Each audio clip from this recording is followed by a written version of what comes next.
So this is the official record attendance.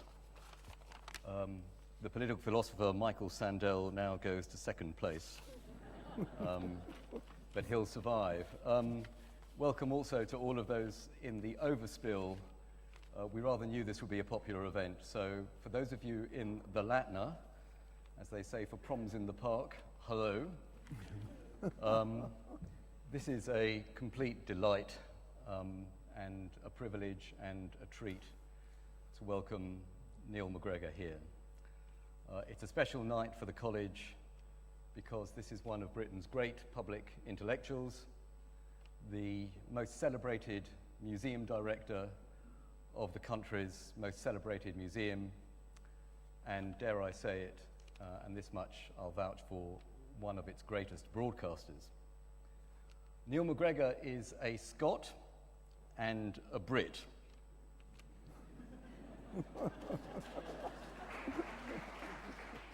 And that wasn't meant to be as loaded as it sounds. He was born in Glasgow and studied modern languages at New College, French and German, and we might come back later on in the context of the series to the Franco-German theme. He was in Paris for May 1968, but there is no known photograph of him hurling cobblestones at the gendarme. I assume only because he was in the Louvre at the time. Then to Edinburgh, where he became a brilliant graduate law student and indeed was called to the bar there. He subsequently survived being taught by Anthony Blunt, no less, who described him as the most outstanding man he had taught, and so Blunt got one thing right. He became editor of the highly prestigious art magazine, the Burlington Magazine, in 1981. 6 years later, was appointed to be the director of the National Gallery. And while there, he made some hugely successful BBC Two series, above all, Seeing Salvation, about the representation of Jesus in art. But he was nabbed by the British Museum in 2002. He's turned down a knighthood and the directorship of the Metropolitan Museum in New York since, but he is one of that very, very rare breed, an OM. He's the author of a host of books, and I hope I can say he's also dabbled in a bit of radio. Not just any radio, but in my impartial and dispassionate view, the finest factual series in the history of Radio 4, or to be more precise, 3 of the finest series ever made for BBC Radio or the BBC in general. A History of the World in 100 Objects, Shakespeare's Restless World, and as we speak, Germany, Memories of a Nation in 30 parts. And if you want to still believe in old-fashioned live radio at 7:45 this evening, you can get today's episode. All of this makes Neil and the institution he leads, the BM, a supreme exponent of soft power. So all in all, it's not a bad CV. Briefly, the form of the evening. Neil is going to talk for about 35 or 40 minutes with slides.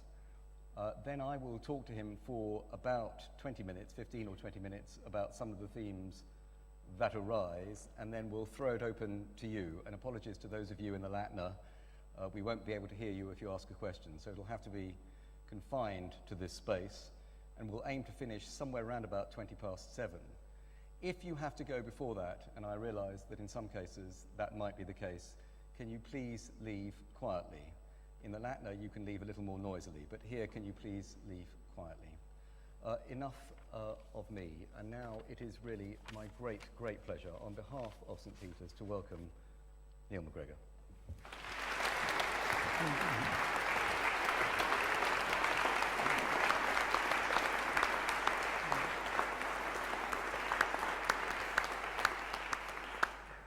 Thank you, Mark, for that characteristically hyperbolic introduction.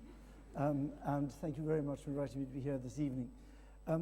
What I want to talk about for the next 40 minutes or so is what we've been trying to do in the book, Memories of a Nation, which accompanies the series and the exhibition at the museum. 3 ways of asking really the same question, which was 25 years after the fall of the wall and the making of a new Germany, what are the memories that that new nation shares? The newest country in Europe, a country that had been divided for over a generation and which had to try to put together a new kind of identity. And if memory is identity, what were the shared memories that this new Germany from east and west brought to the new country? So what we wanted to look at was not experience of the Bundesrepublik from 1948 onwards or from the DDR, but the longer memories of Germany, some of them, that explain, I think, how Germany thinks about itself in some measure, and particularly how Germany viewed those memories. Because if they were going to become one nation, this wonderful placard carried in the demonstrations of 1990, when East Germany still existed, and they were about to vote as to whether or not to join with West Germany, is holding up a map of Germany, I think it's perhaps worth insisting on, that had never at that stage existed. The map in that placard had never been the contours of Germany. And I think the first thing that I wanted to talk about this evening is the memory that is most different, I think, from any British memory, any island people's memory, of a country that doesn't have frontiers, that never knows where the frontiers are, and both internally and externally has no geographical equivalent of a national sense of being. And in the exhibition, we've tried to do this not just with the map of the Holy Roman Empire in the 18th century, which already gives you some idea of the complexities, but by putting this map together. When George I arrives in 1714, he arrives to an island which already has only one currency. There's only one currency in Britain. The Germany he leaves behind has somewhere over 200, or the German lands he leaves behind. And every one of those currencies is, of course, a legal system, a polity, a political autonomy, probably an army, and a capacity to be extremely troublesome to your neighbors, but somehow coexisting under the emperor. In choosing the objects and the themes for the series and the exhibition, we wanted to focus on those aspects of history which are the furthest removed from ours. But this is, of course, one of the fundamental memories of any German, that the idea of power is a dissolved and dispersed one, exercised in some kind of overarching framework which keeps shifting. And it's no accident that the German-speaking countries, and I include the Netherlands in that for the moment, but the Netherlands, Germany, Austria, Switzerland are all federal in their thinking and in their habit. It's part of the received memory. If the internal divisions float, then of course so do the external ones. Goethe's great cry in 1792, Deutschland, wo liegt es? Where is Germany? I can't find the country. It's an idea, not a country. It moves around dramatically. After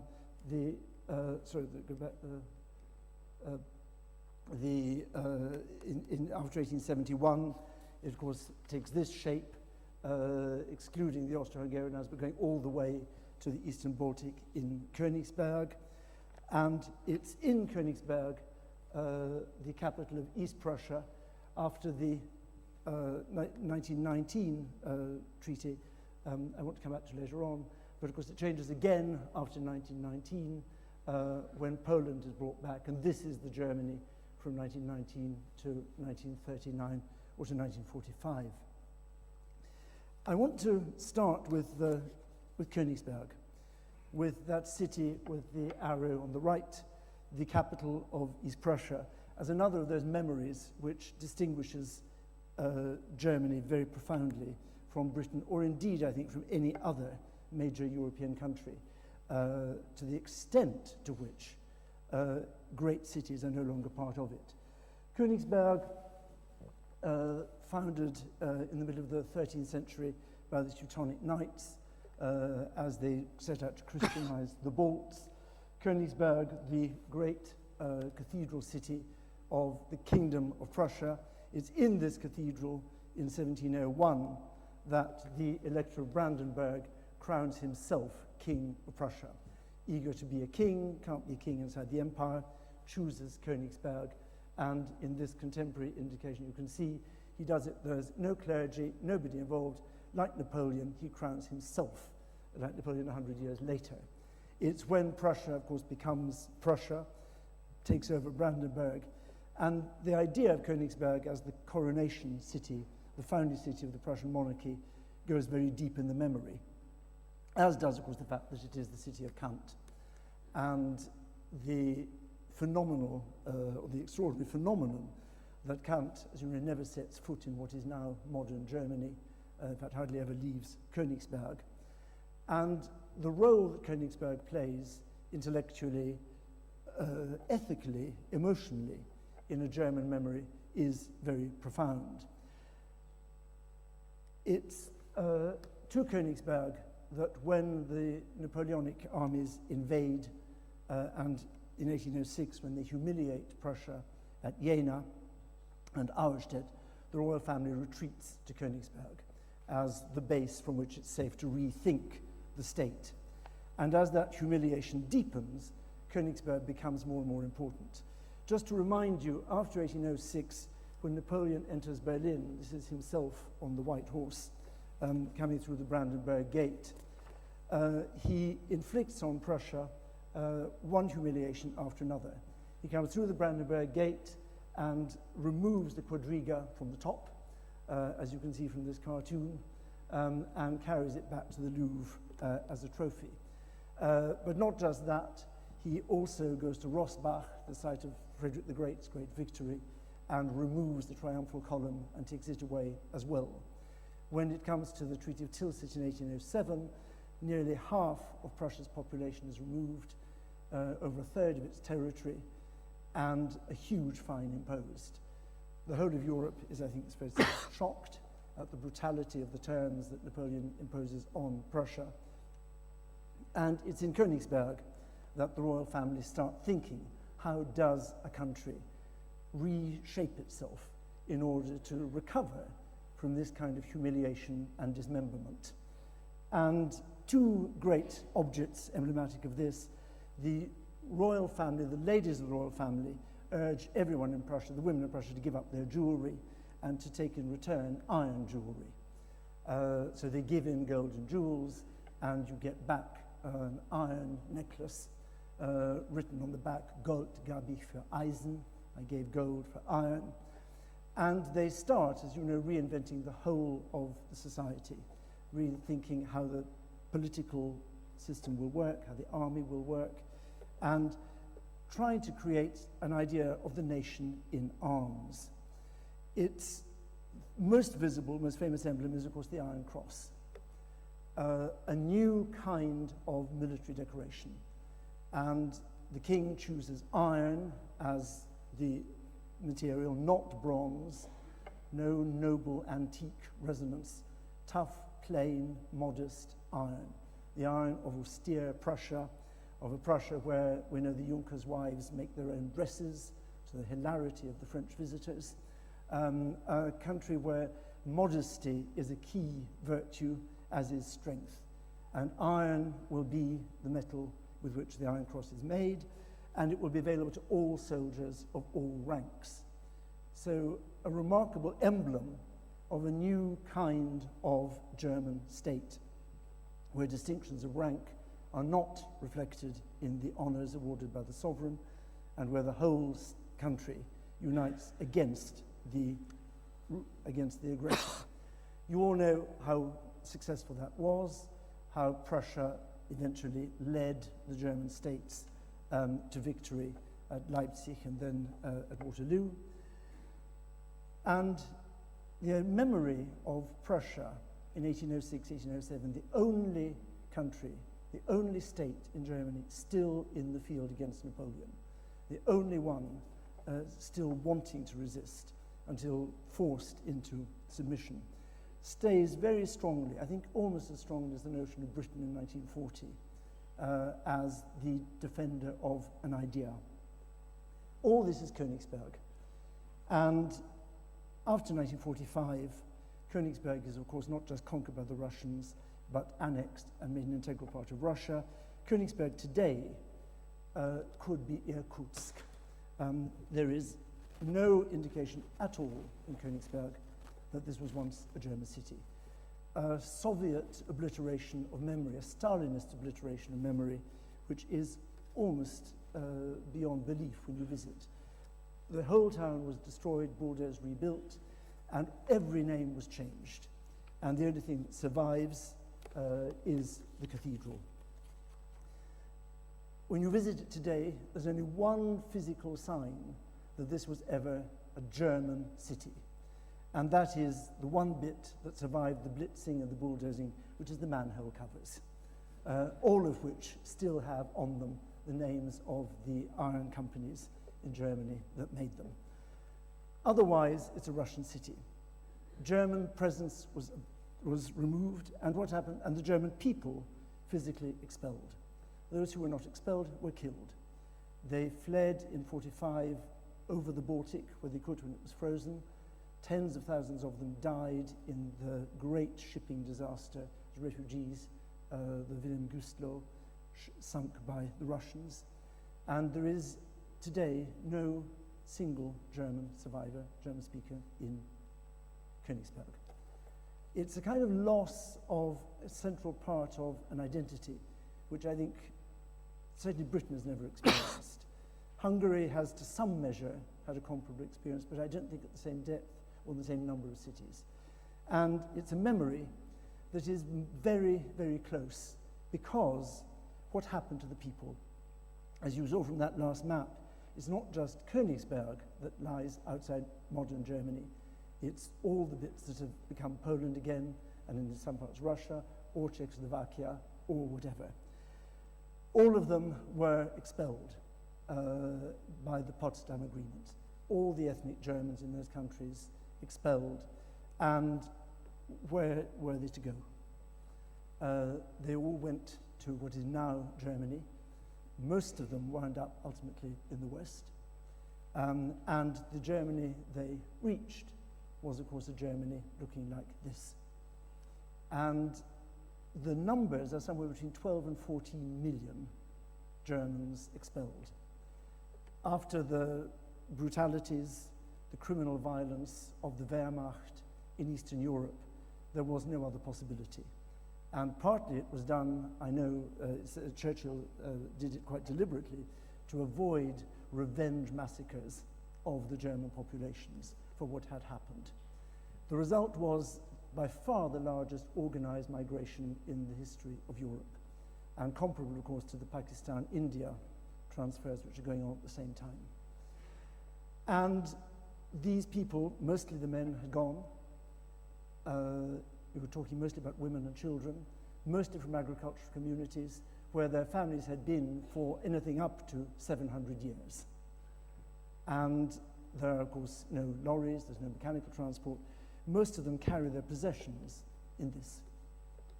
The hand cart is the preferred method, the only method for most of them carrying their possessions that they could carry, usually with children, with bedding, with food, and somewhere between 12 and 14 million people move hundreds of miles to the west. One of these handcarts is in the exhibition. It speaks for 12 million people, and one of the striking things, I think, about British knowledge of German history is the ignorance of this phenomenon. It now means that almost every German family has a grandparent who was involved in this. They came in huge numbers, and the photographs are harrowing. As they arrived in East Germany, West Germany, where, of course, they were not wanted. There was huge competition for accommodation, for food, for everything. And this enormous population arrived speaking with an accent that was either hilarious or incomprehensible or both, wanting to eat funny food, doing funny things, visiting for the first time, a Germany they had never known, and which had not been known to anybody in their family for centuries. It was an extraordinary moment for Germany. This population, of course, became the workforce, in large measure, for the economic miracle. It provided an enormous influx of labour, desperate to work and needing to work, to a country which had lost, of course, a very large part of its population. And astonishingly, it was absorbed, and astonishingly, the idea of claiming the territories back was negotiated and is now, I think, completely out of the question. But it's a huge crux of contemporary German history. Are these people perpetrators or are they victims? Can we talk about Germans from Eastern Europe, given what happened to the other populations of Eastern Europe, as victims? Or how are we to judge their plight? There is no monument in Germany of any significance to these people or to what happened, although every family has it in their memories. And it became a debate very early on. In 1949, the first production in Berlin of Brecht's Mother Courage, which of course has very obvious connections to this whole phenomenon, precipitated a very strong debate. Brecht was absolutely furious. Brecht saw Mother Courage as a woman who had been complicit in the war, wanting to make profit from the war, willing, if need be, to let her children die, provided she could go on trading and doing deals. Mother Courage and Her Children is very definitely the title of the piece. He saw her effectively as a war profiteer. He was very angry that the Berlin public saw her as a victim. And that debate continues today and is one of the major topics of contemporary German historiography. Not a kind of issue we have ever had to address in any like comparable measure. That's another kind of history that I think we don't have and is a central determinant part of any German memory today of self. The loss of the territories beyond, the loss of these great cultural historical centres, and the loss of territories which were for centuries part of the German world. I want to change tack now to another central German memory, which every German is heir to, which of course is Weimar. Weimar, the great centre of the Enlightenment. Weimar, above all, the city of Goethe and of Schiller, and amazingly, the colleagues from Frankfurt have lent to us the Tischbein portrait. This, as you know, is the most famous portrait in Germany. Every German school child sees this in their textbooks. We did, for the radio series, we did some experiments walking up and down the streets in Berlin with a photograph of this, asking people, kennen Sie diesen Mann? And absolutely everybody did. They knew immediately who it was, except one unfortunate man who was with his 2 teenage daughters, and he looked completely bewildered until they humiliatingly told him how ashamed they were that he didn't recognize the greatest poet of Germany. Goethe, as you know, was the first German to be read across Europe, the first literary success in German across Europe, particularly with Werther, the great sensation of 1774. The young man, oversensitive, falls in love unhappily and eventually shoots himself. And Werther, as you know, everybody read it in Europe, not least Napoleon, who was fascinated. And to give you some example of the success of it, this is a Meissen porcelain service. There are dozens of these with the stories of Werther on every part. Even the teaspoons have Werther stories. Werther wearing his blue jacket and yellow waistcoat and trousers, which young men across Europe did, dressed up as Werther, and then very frequently shot themselves. It was a phenomenon that has never, I think, really been equaled. And the book established Goethe as a literary figure. But of course, for the Germans, Goethe is much more. It's not just the great writings, it's Goethe essentially as the man who embraces the whole world. Goethe, the botanist, This is the plant Goethea, named after him. Goethe, the theoretical physicist, producing these wonderful diagrams to demonstrate his colour theory, part of a long debate to prove that Newton had got it completely wrong. And these magnificent cards used for Goethe's lectures on colour theory, interested in absolutely everything: minerals, fossils, colour theory, plants, and completely beguiled by the latest mechanical discovery, which he knew was going to change the world, so that on his desk, at the end of his life, he had a model of Stephenson's rocket. And he hoped that one day Germany would have a railway system like England's.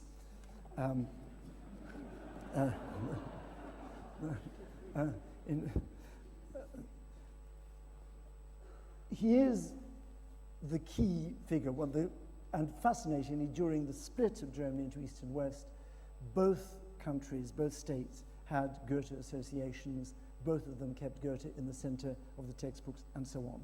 And if you go to Frankfurt Airport today, you can take your coffee in the context of the sculpture of Goethe, made after the Tischbein portrait, to remind you that he's the person that links the Germany to the world.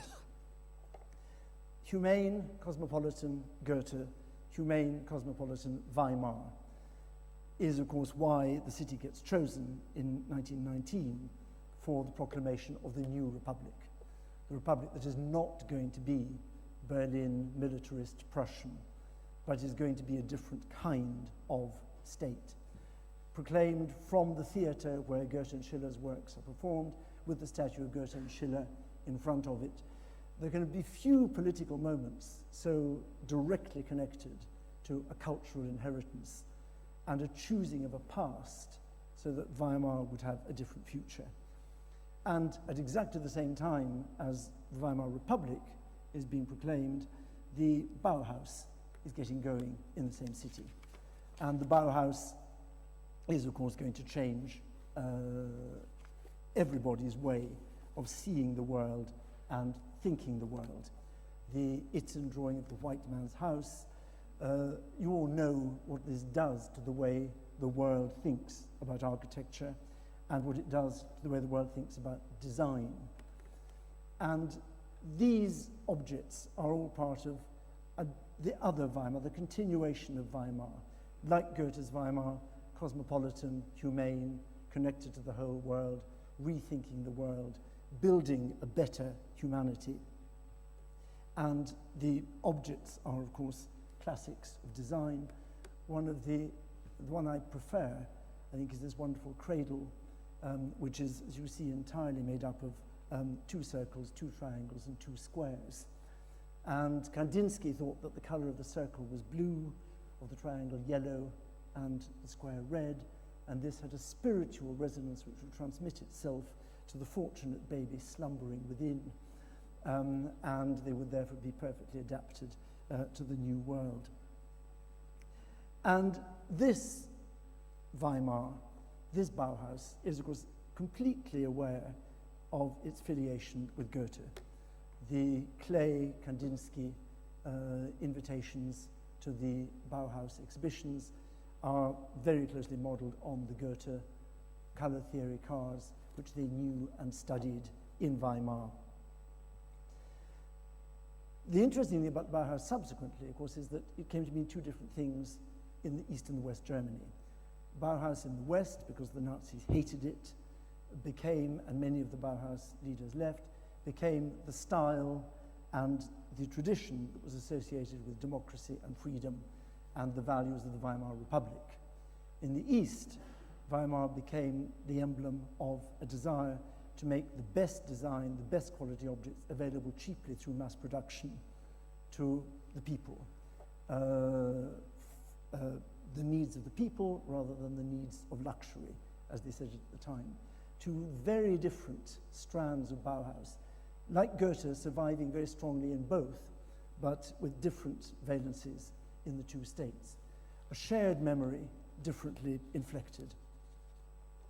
And then, in that Weimar, the 3rd part of the Weimar inheritance is, of course, just outside the concentration camp of Buchenwald. Chosen by the Nazi authorities, this bit of Germany was one of the early, very Nazi Länder, and they put up it's not the first concentration camp, which is Dachau, but Buchenwald opens in 1937. And this is the entrance gate, and this is what remains of the camp, with the sites of the huts still there. It wasn't, of course, an extermination camp. It was, although tens of thousands died, it was a labor camp for political prisoners first, especially left-wing political prisoners, then later for any opponents, then for Jews, then for homosexuals, Roma, and then as Europe was conquered, leading, particularly intellectuals from all over Europe, were brought here. And the roll call of people who passed through here, from Elie Wiesel to Bonhoeffer, to Léon Blum, to Kertész, all of them came into Buchenwald. The gate at Buchenwald is one of the great objects, I think, of 20th century Germany. The Nazi authorities compelled Franz Ehrlich, who had studied at the Bauhaus, this is part of his typography, to design the inscription. Ehrlich was a communist. He was arrested in 35-36 for treason against the state and brought to Buchenwald in 37. And then he's compelled to design the inscription on the gate. And the authorities, very unusually, do not choose a phrase like Arbeit macht frei, which you read on the way in. They make an inscription which will be seen from the inside out. So as you stand in the parade ground, as it were, looking at the gate to the free world beyond, jedem das seine, to each his own. It's the German translation of suum cuique from Roman law, the great maxim of justice, that everyone is entitled to their own deserts. Suum cuique is the motto of the Order of the Black Eagle, the great Prussian chivalric order. It's an idea of how aristocratic good behavior should be expressed in giving to everyone what is their due. And jedem das seine is the title of a Bach chorale, which was first performed in Weimar.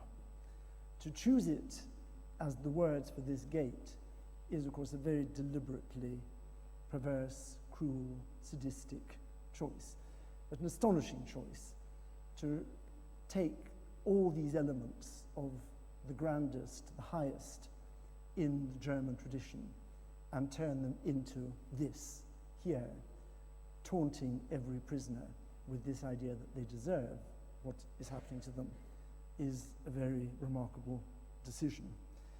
Ehrlich is compelled to do it, and as I think he chooses, because he is a typographer, he chooses a Bauhaus font, a Bauhaus lettering, knowing perfectly well the Nazis deeply disapprove of Bauhaus because of its cosmopolitanism, above all its left-wing political attitudes, that they've closed it by this stage in Weimar. They've also closed it in Dessau. It's lingering in Berlin, but about to be suppressed altogether. And the great question is, what is Ehrlich doing using this font? The Nazis appear not to have noticed it. And for many years, it was believed, and I think everyone wanted to believe, and it may be the case, that Ehrlich is making his statement, that in spite of all this, though I'm compelled to do this, though I'm compelled to be here, I will assert that there is another Germany, another tradition, the great tradition of Bauhaus, which continues. It was something of a shock when the Stasi archives were opened to discover that after the war, and indeed well into the 60s and 70s, Ehrlich had been an extremely enthusiastic informant and denouncer. And it leaves everybody with the problem that is a central problem to all German memories of this. The shared sense of responsibility in what happened under the Third Reich, and the difficulty of finding untainted heroes, untainted resistance, how few there are, how strong the search for them, and how often what happened subsequently, either in West or East, taints that reputation. But I want to focus really on this conjunction in one place, one high emblematic place, of these three key memories. And really to ask whether there is any narrative of a civilization that can explain how these sit together, how the same people in the same place can have this as a narrative. And beyond that, to ask a perhaps more uncomfortable question even, whether this conjunction of oppressive violence and high humane civilization is not a phenomenon of all high European culture. That could you put Shakespeare, Newton, and either the slave trade or people killed in colonial wars in Africa and India together? Could you put Racine, Pasteur, and what happened in the Commune, the Terror, French Algeria, whatever? Is this what happens in European cultures, or is the German phenomenon different, clearly different in degree? Is it different in nature? But this, I would argue, is the central problematic memory for every German, everybody in the world, but particularly every German trying to construct a coherent narrative. I want to finish with two very quick looks at the use of history and the living with history. And take, first of all, a building and then a sculpture. The Reichstag in Berlin, constructed to house the first parliament, the pan-German parliament, after the unification of 1871. Here, delegates from all over that great united Germany will come. It is the emblem of united Germany. It is, of course, here that the Weimar Republic is, they don't proclaim it because it's too dangerous. This is where the Weimar Parliament sits. It's taken over, of course, by the Nazis after it's burnt down and the Reichstag fire of 1933 used by the Nazis to round up communists and eliminate them. Stalin declares it to be the emblematic building of Berlin, and the destructions of the war are profound, and the capture and the raising of the red flag on the 1st of May 1945 become almost an obsession for the Red Army. United Germany has been reduced to this. The Reichstag has now, as you know, been rebuilt as the house for the, again, pan-German parliament, for the new Germany, the Bundestag. And they've taken an extraordinary decision that in it must be left public and part of the experience of visiting the building of the Cyrillic inscriptions by the Red Army. So that the humiliation of defeat and occupation is daily present, but above all, the consequence of the political failure of the Third Reich and of what led up to the Third Reich daily surrounds the MPs. And over the dome, the glass dome by Foster, from a society marked by the memory in both West and East of the strong surveillance states of the Nazis first and of the Stasi, a glass dome where the public can literally oversee and exercise oversight of their legislators below. They have surveillance of their legislators. It is a way of using your past, which in Berlin is very evident. And around the Reichstag, the memorials to and monuments and memories of the atrocities of the Third Reich. The Holocaust Memorial, which you have to pass on your way there, along with the memorial to the Sinti Roma, to the homosexuals, to the political prisoners, to those with mental and physical handicaps. There is, I think, no other country that erects monuments to its own shame in this way, as a reminder to the legislators of what happens when they fail in their duties or the state fails.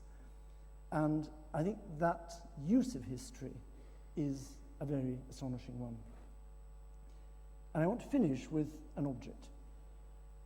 In the Cathedral of Güstrow, northeast Germany, in Pomerania, north of Berlin, in 1927, they wanted to erect a memorial to the First World War, to the dead of the First World War.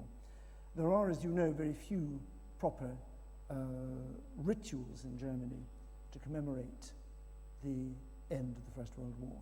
It's very hard to commemorate a war you've lost, and particularly a war of which you've then been declared guilty.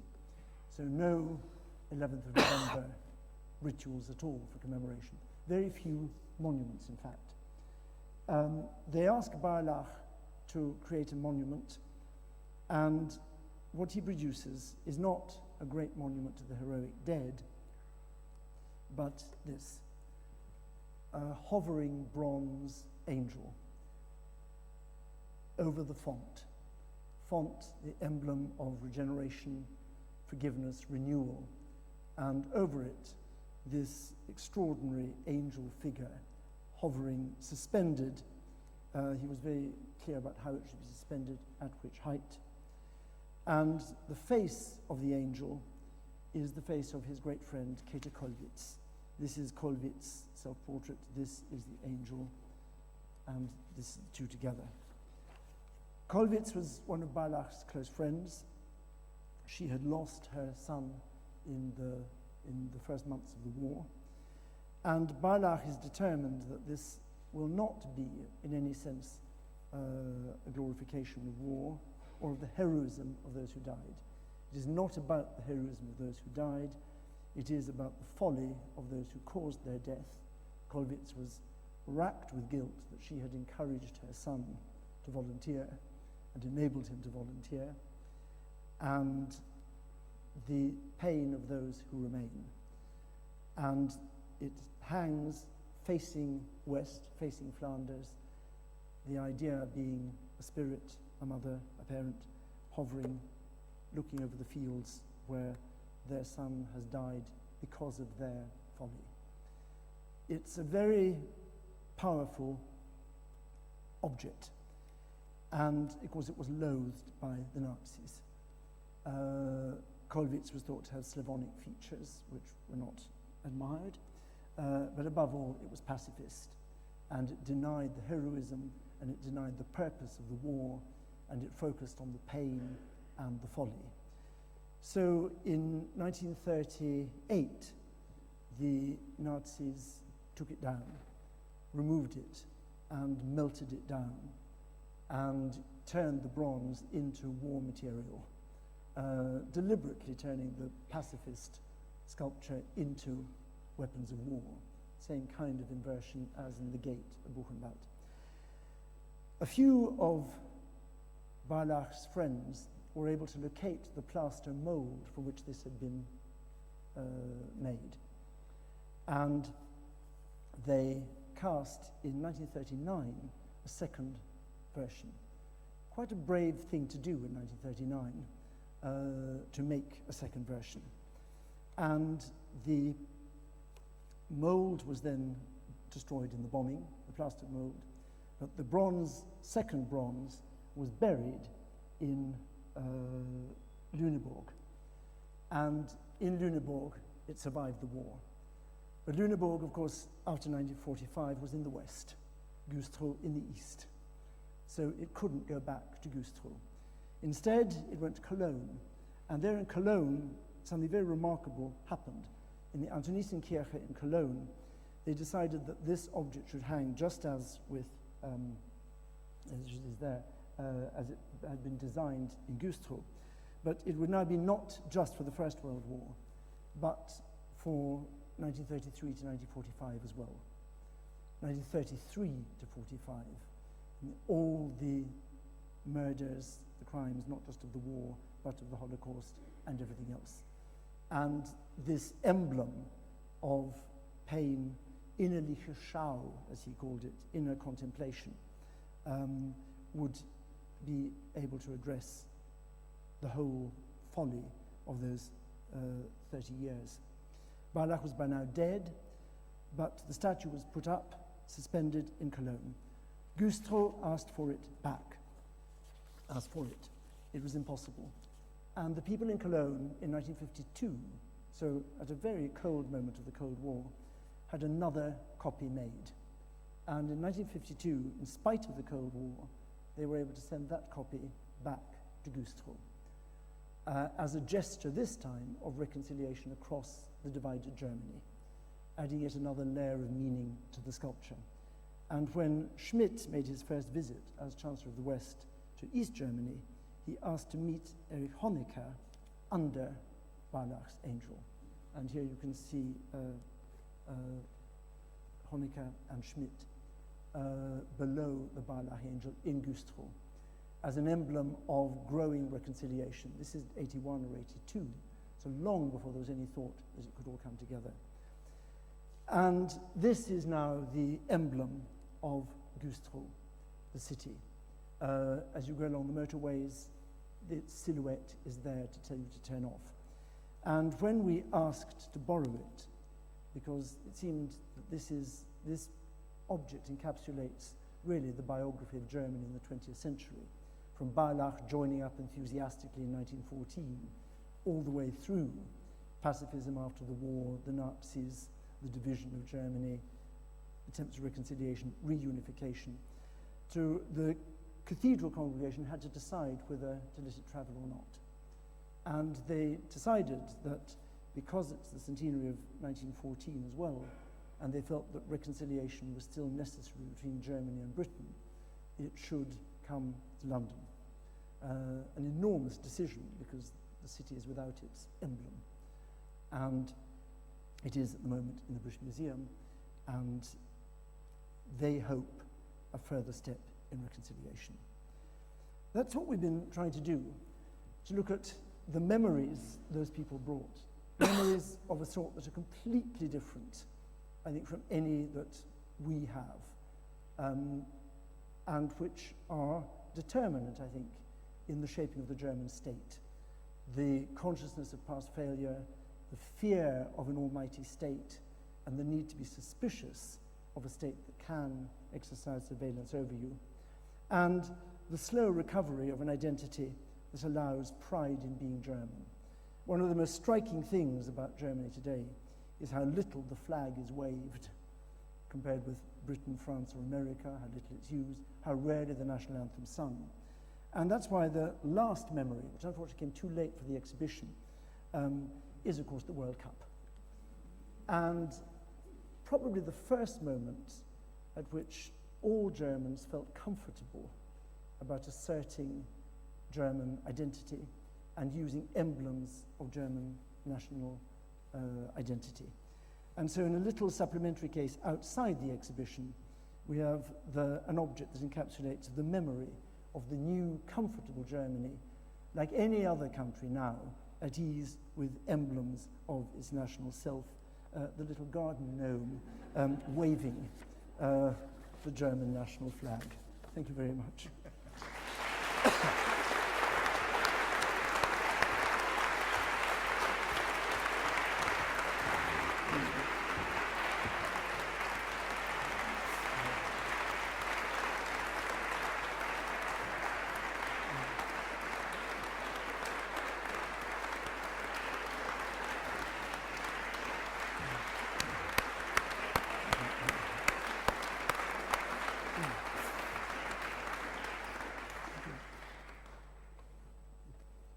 Thank you.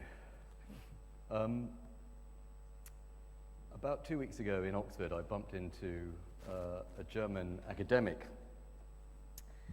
and he listened to all the series to that point, so I suppose it was the end of week 3, and he said, "I'm worried it's too nice." And he said in his entire experience of living in Britain, well over 30 years, distinguished musicologist, He'd never known anything in Britain, either in print or in broadcasting or in the form of an exhibition, that had so much intellectual sympathy with Germany. For those who didn't hear episode 1, it begins with a moving and riveting putting into context what was to come by constant reference to the Holocaust and Nazism as the defining moment. But it went on from there in subsequent episodes to make this astonishingly intellectually sympathetic case, and I use the word intellectually sympathetic case, about Germany. So if I go right back, if you like, to your study of the language and literature when you were in Oxford, had you been storing this one up for decades, that you felt that in some way the time was ripe, you'd wanted to do it for ages, that Germany deserved a reconsideration? Because you could have done so many other things after the 2 series that you'd already done, but you chose to do this.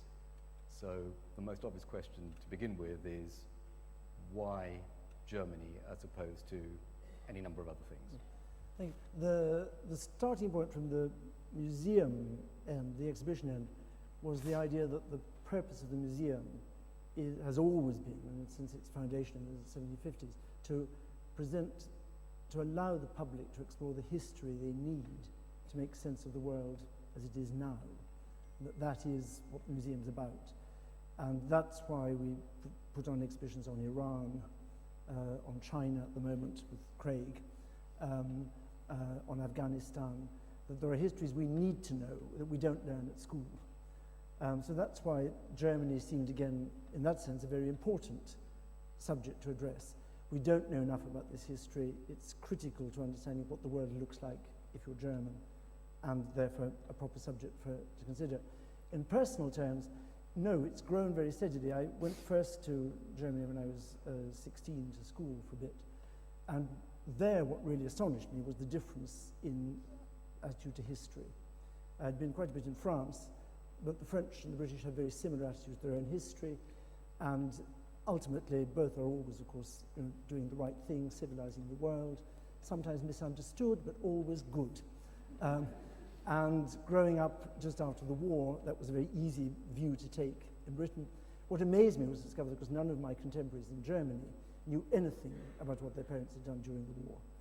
I felt I'd been through the whole of the Second World War myself because my parents and their friends talked about it so much. And then slowly discovering other bits of history that were either absent from them or present that I knew nothing about. And that's gone on steadily, particularly things like the East, like the Germans from Eastern Europe, as they returned, particularly after 1989. These histories that, for some reason, we haven't learnt here, and it became more and more a matter of concern to me that we can't understand why the German political decisions are made in the way they are without more of that history. So it's grown steadily in the last 10 years, actually. So just to continue that theme,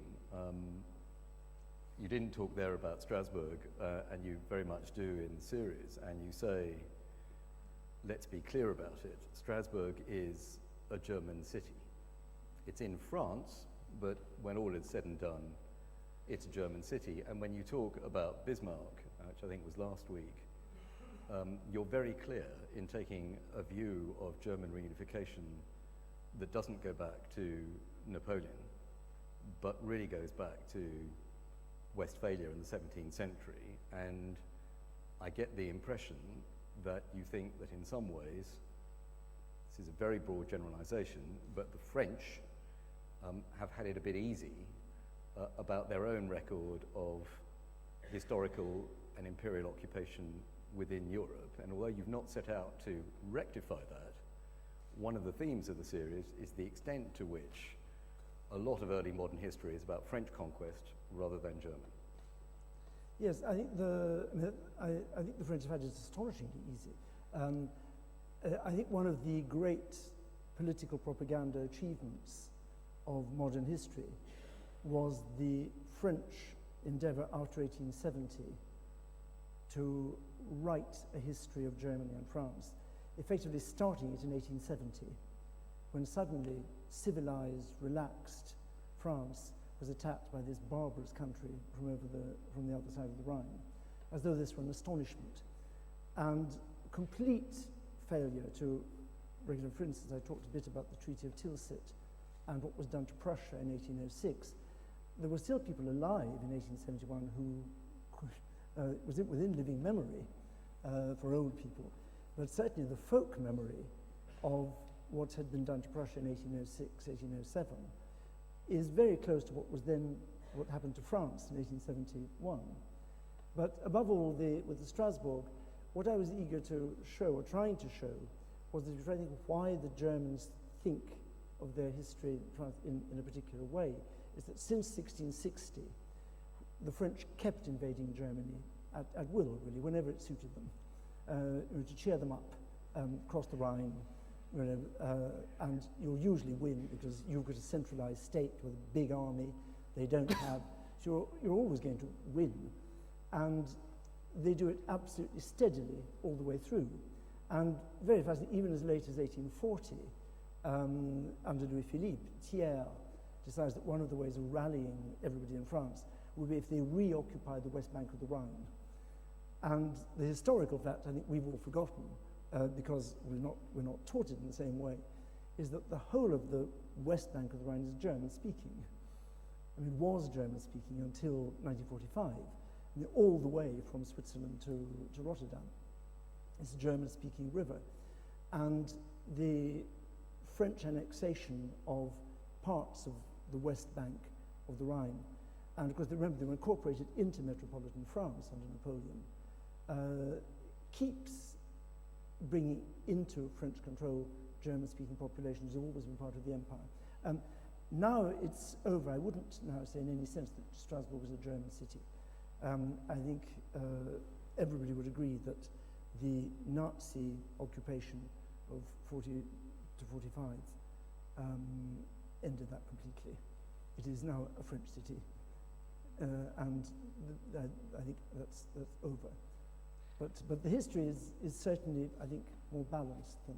What about the way the series has been received?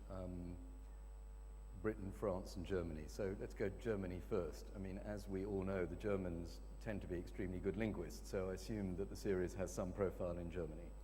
The series, to my amazement, the series has been very heavily listened to in Germany. I think it's number 4 or 5 on German iPlayer at the moment, which is astonishing for an English language series. What's been very striking have been letters, emails received from Germany, from young Germans, saying how surprised they are to be offered a history of Germany that doesn't lead only to Auschwitz. That there is another, that while Auschwitz is a central part of this history, that's not where all roads lead. And has the French ambassador phoned up? No, but she is coming on Wednesday. I didn't know that. So there may be a conversation then.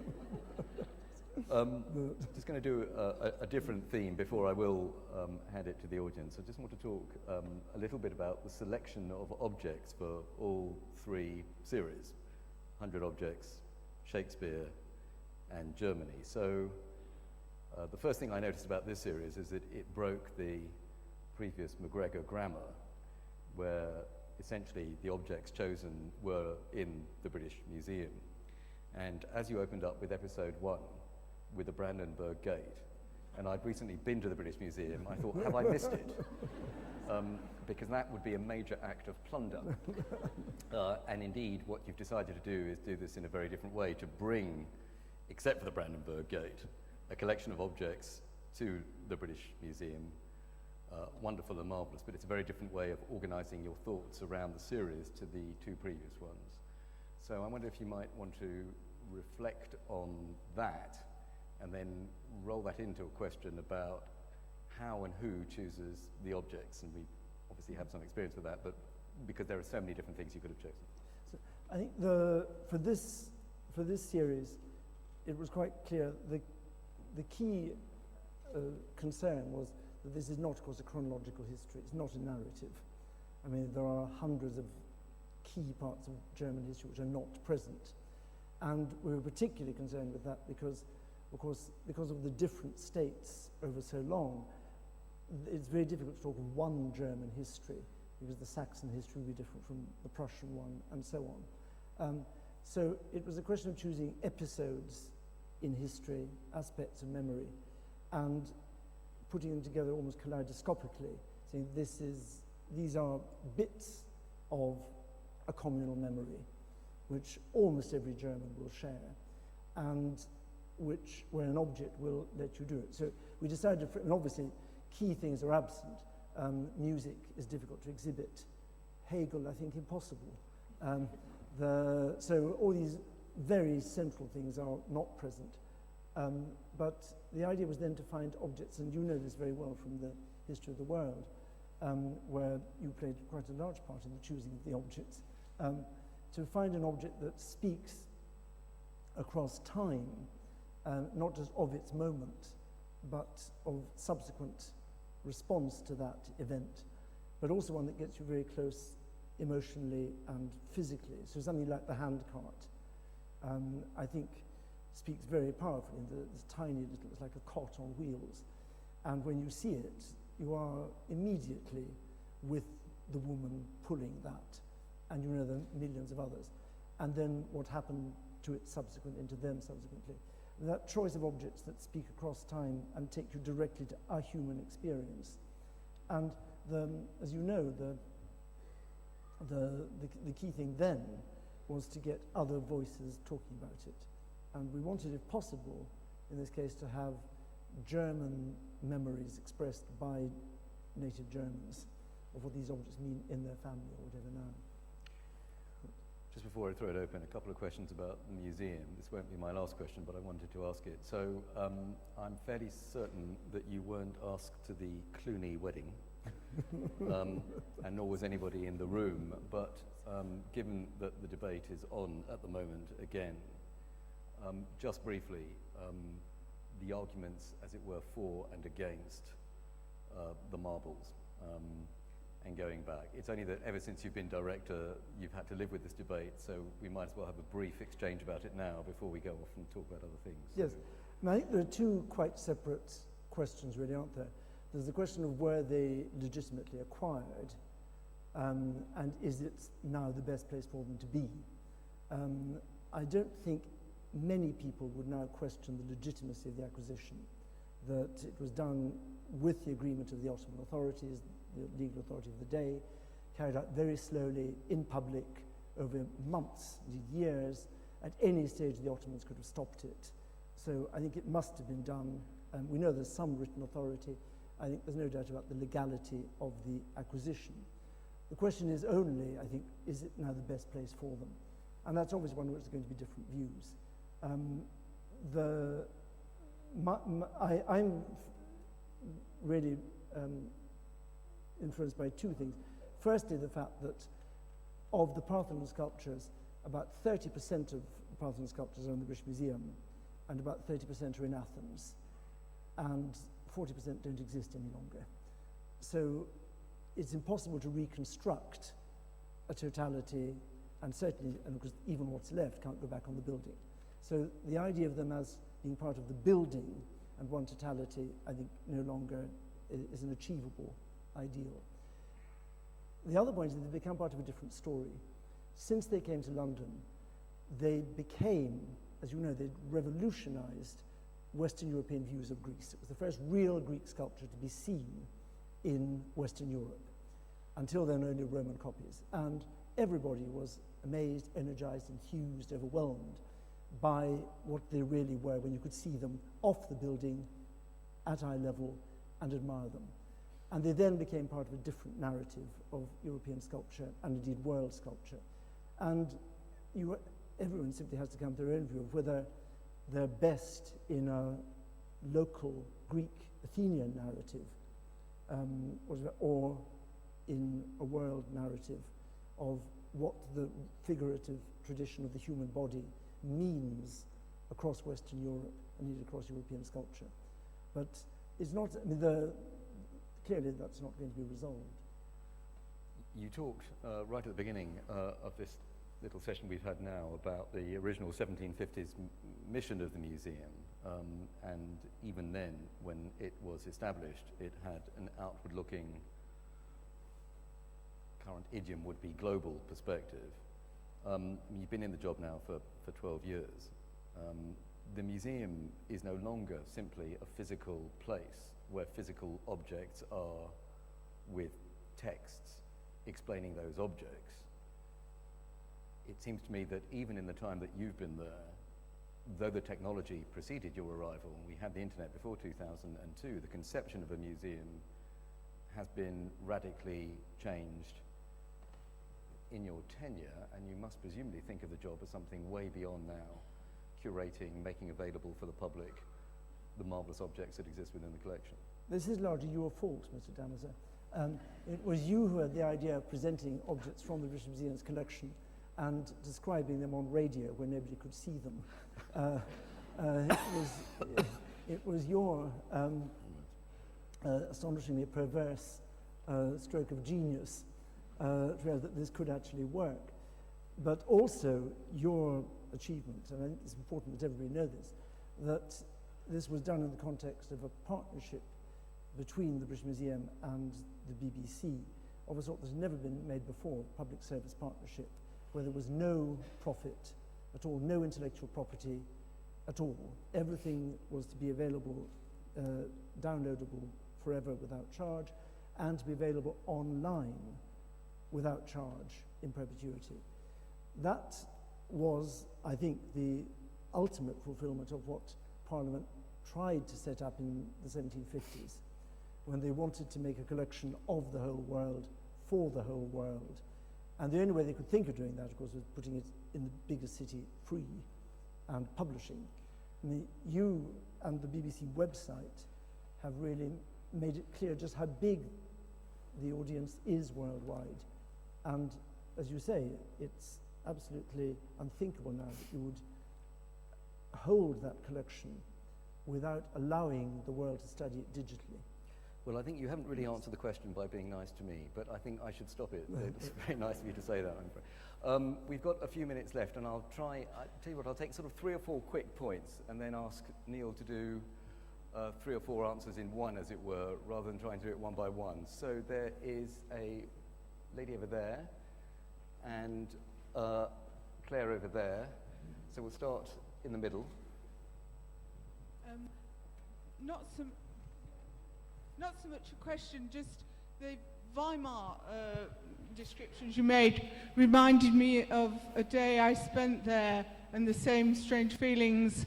I went to Buchenwald in the morning, came back, it was in the autumn, the Zwiebelmarkt was on, the sort of harvest festival, it's the city of Goethe. Then in the evening there was the US Air Force military band playing all Glenn Miller songs to great appreciation by the mainly German crowd.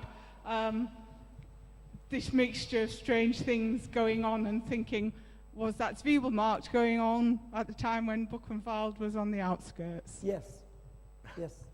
It's Claire at the bottom here, and I'm just looking for any more hands to come, and then Roger over here. You spoke earlier about the feeling in Germany, about the expulsion of the Eastern Germans back to West Germany. And I'm just wondering, do you see any similarities with the sort of the feeling of loss of empire that is often spoken about in England and Britain? I'm going to take 2 or 3 questions in a row to get some more in. So there's a question there about whether there is an analogy between the movement and the loss of East Germans and British loss of empire. And then there was Roger Allen over here.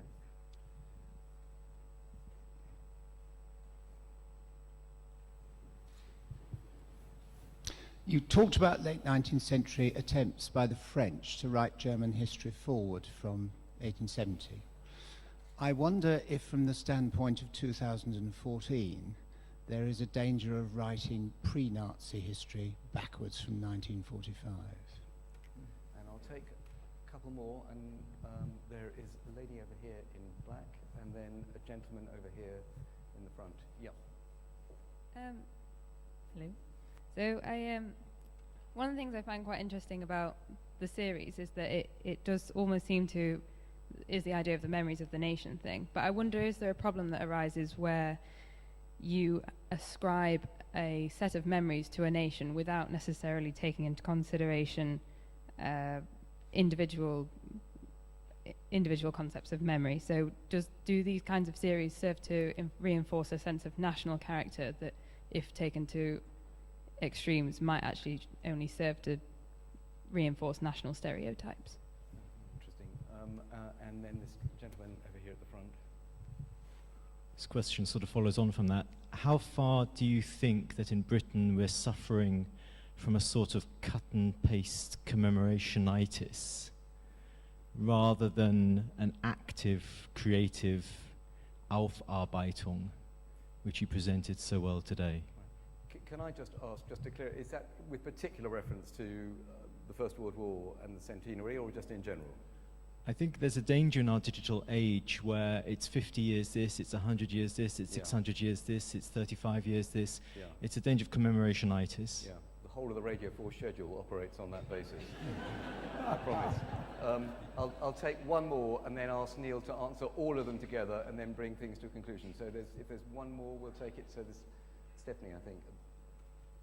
It's not really as much a question as a thank you. My mother, who had to leave, just like you described, she and her sister still surviving, they suffer from nobody in their own country wanting to hear it, neither abroad nor in their own country, and she would have been very, very happy to hear this tonight. Okay, Neil. Thank you. I think that taking them, I hope, more or less in order. The Zwiebel marked, yes, the happy, as it were, harvest festivals, yes, all that went on at the same time. And that is part of the terrifying question of Buchenwald, and that everybody, of course, in Weimar knew exactly what was happening, and that this all coexists. And how that coexistence is to be articulated or explained is the question. And one of the things I want to say now, because it comes into quite a lot of the other answers, is this is where I think there's a great, it's in some ways easier, much easier, in every way easier for an outsider to address this, because the complaint, which was the suggestion that we were being too nice about Germany, is something that's come very strongly from Germans. And that's, of course, because they feel, and quite understand, there's a compulsion to explain how could this have happened? How did this come together? And I think maybe only a non-German could present it and, if you like, duck that question or simply say that that's something that I don't understand. Here it all is, and here are these strands of memory. Again, it's the, if you like, maybe the evasion of having an episodic, kaleidoscopic, rather than a narrative approach, that it avoids that question of trying to explain how this happened, why. It did.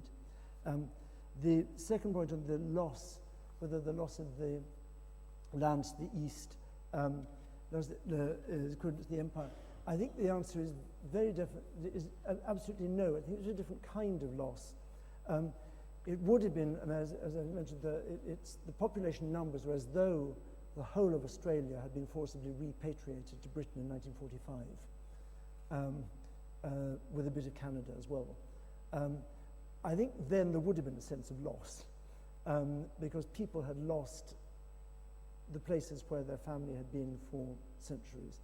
I think the difference was that there was a huge population movement, which was not generally the case for loss of empire in Britain, and relatively small numbers of people were displaced back to Britain. There were other terrible displacements, but not back here. And the loss of the Eastern Territories remained, as you know, for a long time in West German politics, a very serious element, with parties claiming, wanting their recovery, and it wasn't till Willy Brandt and then later that the matter was absolutely resolved, and now it's simply not a question. So I think it's very different from loss of empire. And in the general sense, in the general catastrophe of 45, it was only one among many humiliations and destitutions, I think. So I think very different. Backwards from 1945, writing the history the wrong way around. This is, I think, one of the real problems. It's why we wanted to try to do it as we did, and again taking objects that run all the way through. One of the things that I think is most distressing if you try to construct any cultural history of Germany is the extent to which earlier figures are contaminated by having been taken over by the Nazis. I mean, Dürer would be a very good example. But almost every part, as you all know, of the German cultural inheritance was either appropriated by the Nazis or denied completely, like the Jewish contribution. That, I think, makes it very important to try to do it from as well, 1500 looking forward. And the big question is, do all the roads lead to Auschwitz? There was a very big exhibition 2 years ago in the Louvre called De l'Allemagne, entirely a painting, fine art exhibition. But in general, the thesis was that Germany, as you can see from its paintings as they presented them, is always a fantastical, unstable, potentially violent culture, and there's nothing really surprising about what happens.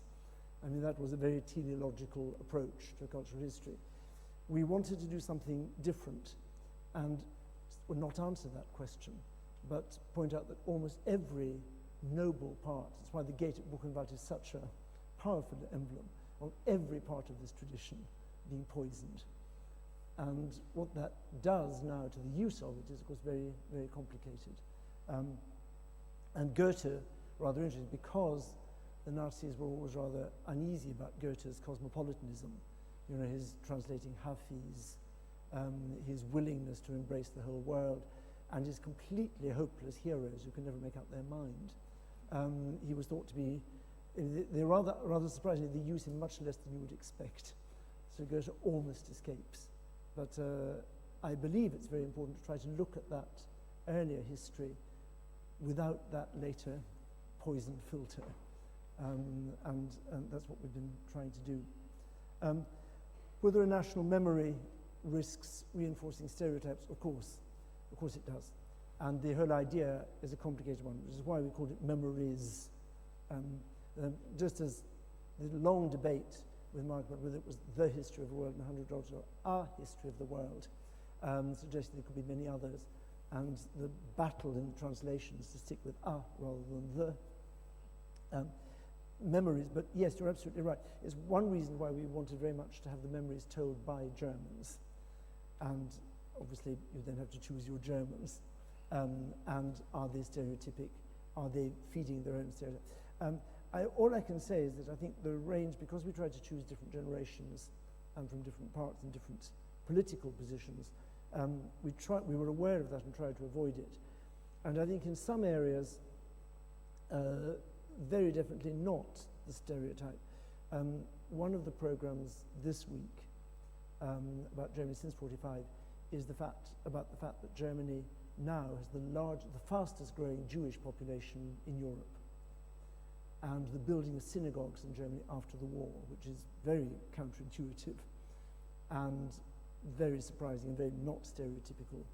And we've tried to tell, well, that story is told by the rabbi and the architect who built the synagogues and why that's happened. So we've tried to avoid that. You're absolutely right. It's an inherent danger. Cut and paste commemoration. Yes, I think that's why I wanted to focus in some measure on how commemoration is used, and particularly war commemoration.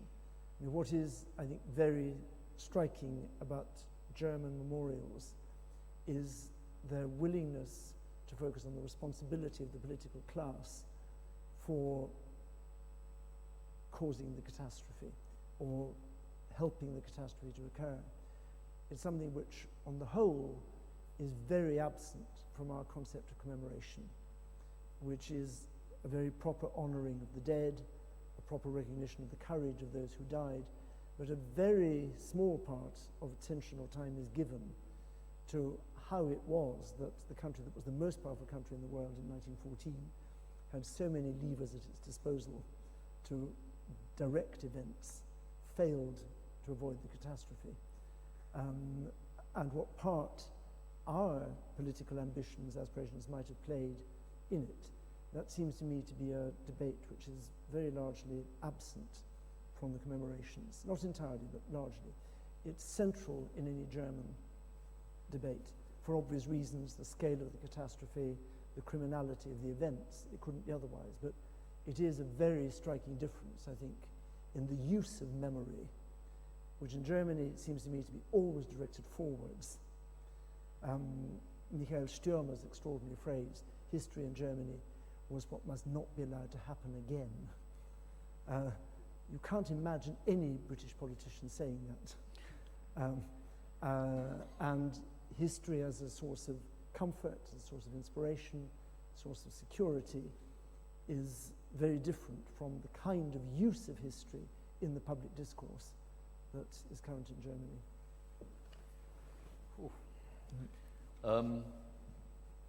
November the 26th, Andrew Marr in the same space.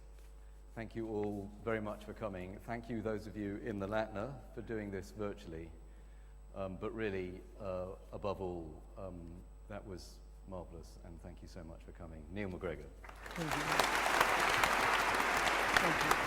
Thank you.